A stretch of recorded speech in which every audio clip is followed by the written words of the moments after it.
Hi everybody, Jane here. Thank you so much for watching this video today.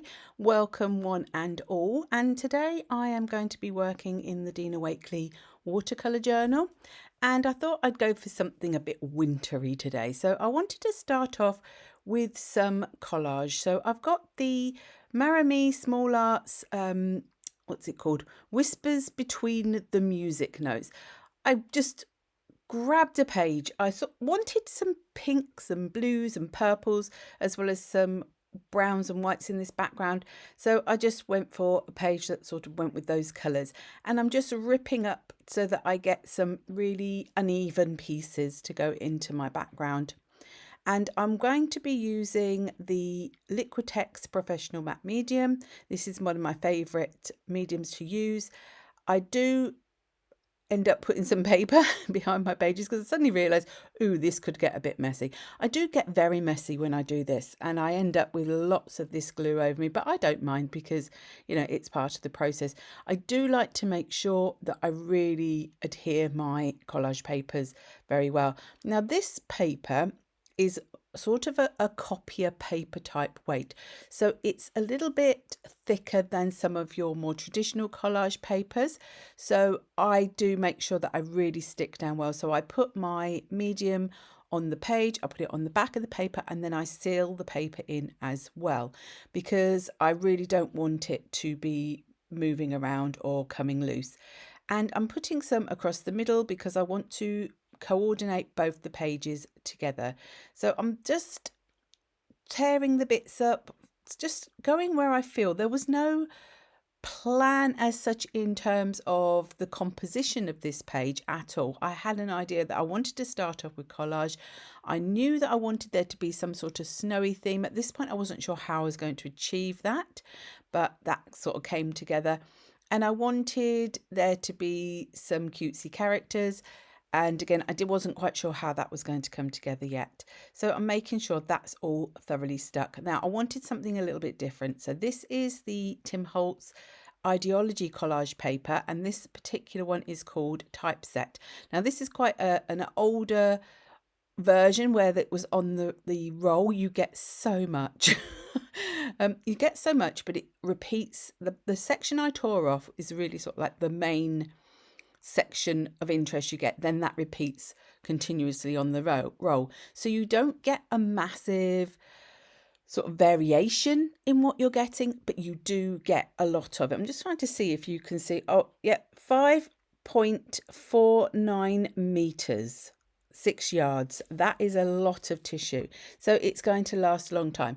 Now I do believe they're all in sheets, which means you get probably less altogether, but you get more of a variety of different styles, which I quite enjoy.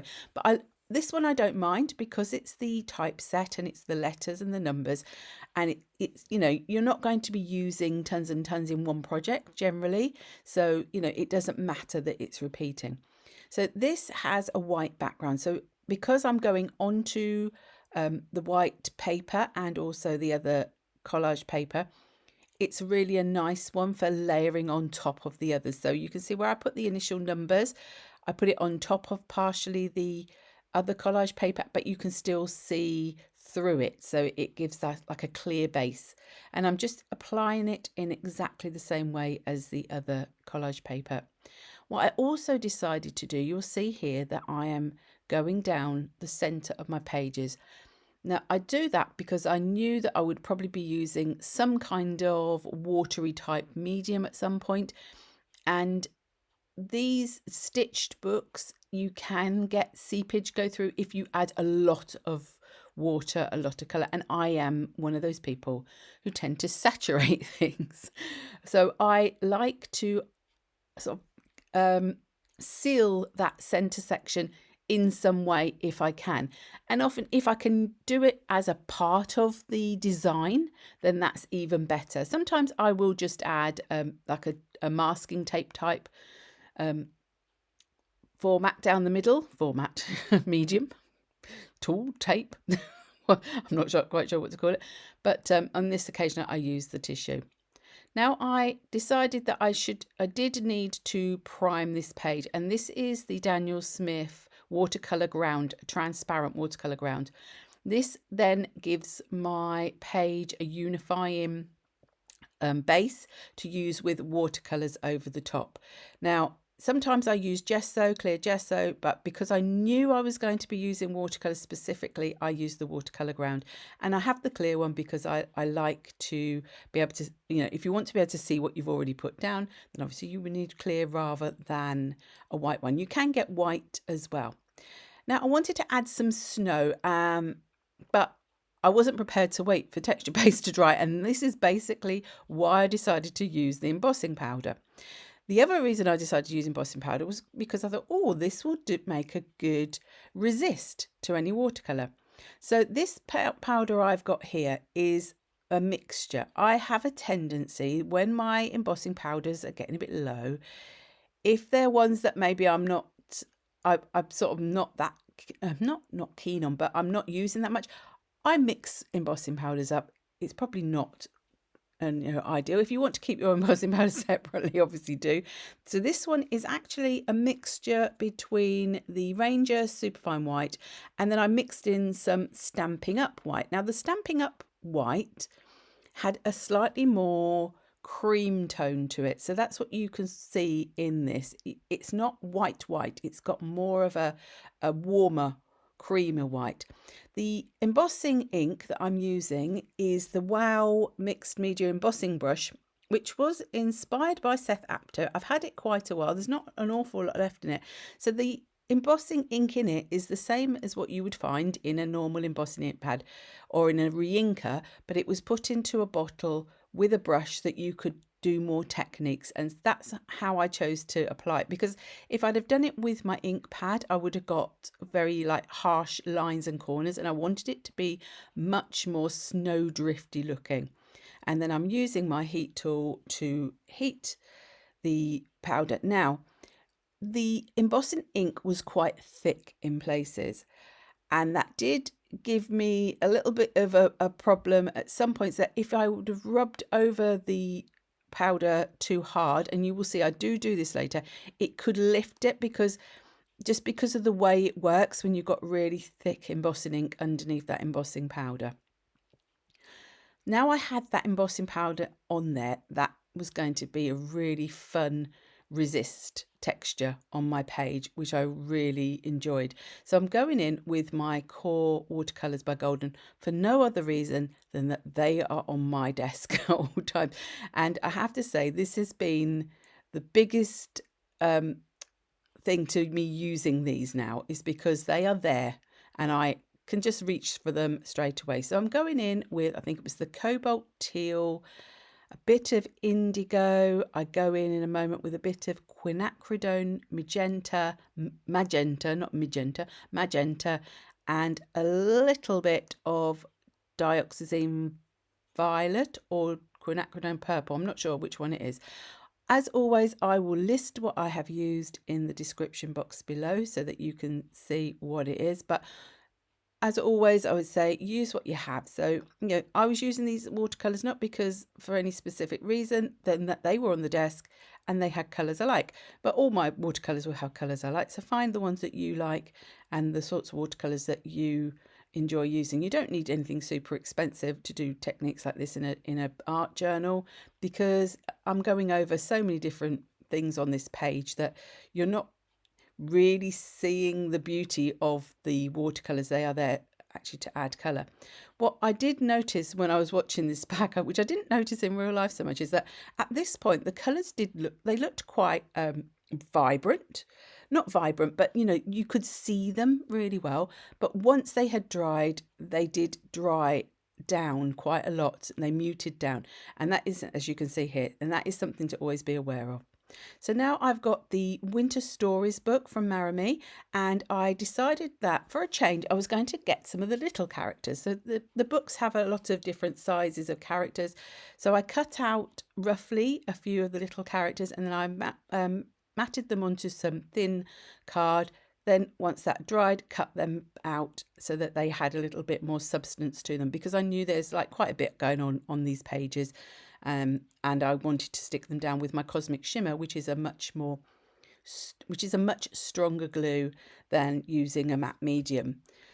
and I'm sticking them so they're standing on the snow. That's my thought process in this, is that they are little characters standing in the different parts of the snow. And I chose them so that some were facing one way, some were facing another. Now I do have a thing where I don't like my characters to be facing off the page.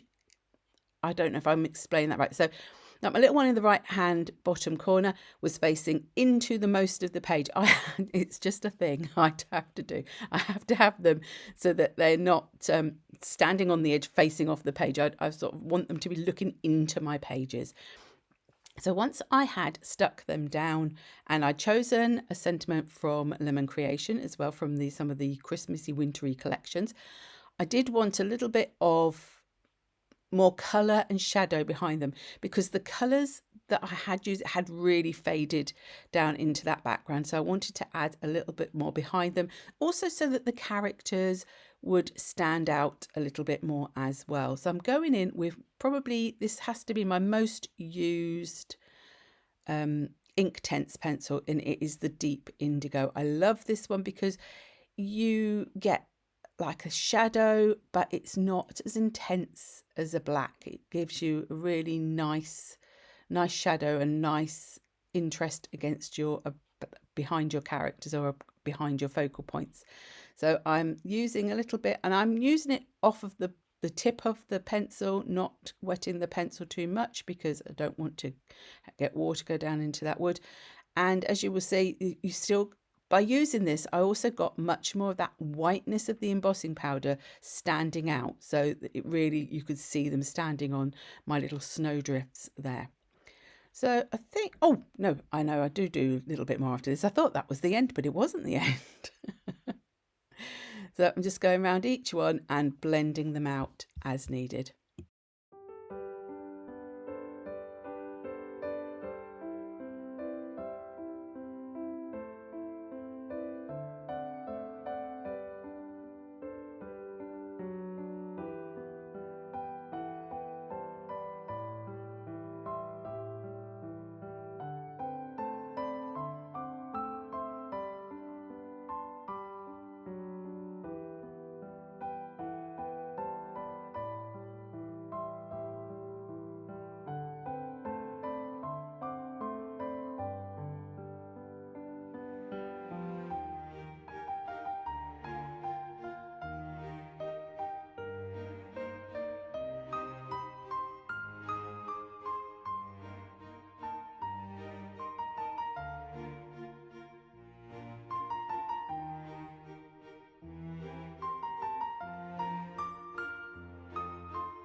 So yes, that wasn't the end. This was the last thing I decided to do. I wanted to add a little bit more interest into the background. So I went in with the Dinkie ink Splat stamp from IndigoBlu, along with some Faded Jeans Archival ink. And I'm just touching little bits. Now, my Faded Jeans Archival ink, I think, is very, very well loved and well used. So it's not as dark as probably it was when I first got it. But actually that worked quite well. So the little splats at the edge of the Dinkie stamp are giving me some more snowy vibes, and I just wanted to add a little bit of something in the background just to take away some of the plainness in some of the areas, and in particular putting them around where my characters were to really emphasize them. And here is the final piece. So thank you ever so much for watching. If you have enjoyed, do please give it a thumbs up, and if you haven't already subscribed, I'd love it if you could subscribe, and also hit that hype button if you get the opportunity. And at the end you will see my lovely super supporters listed. Thank you ever so much to them as well for their extra support, and if you're interested in becoming a member of my YouTube membership, I will pop some information down in the description box as well. So until the next time, thank you very much for watching, and bye bye.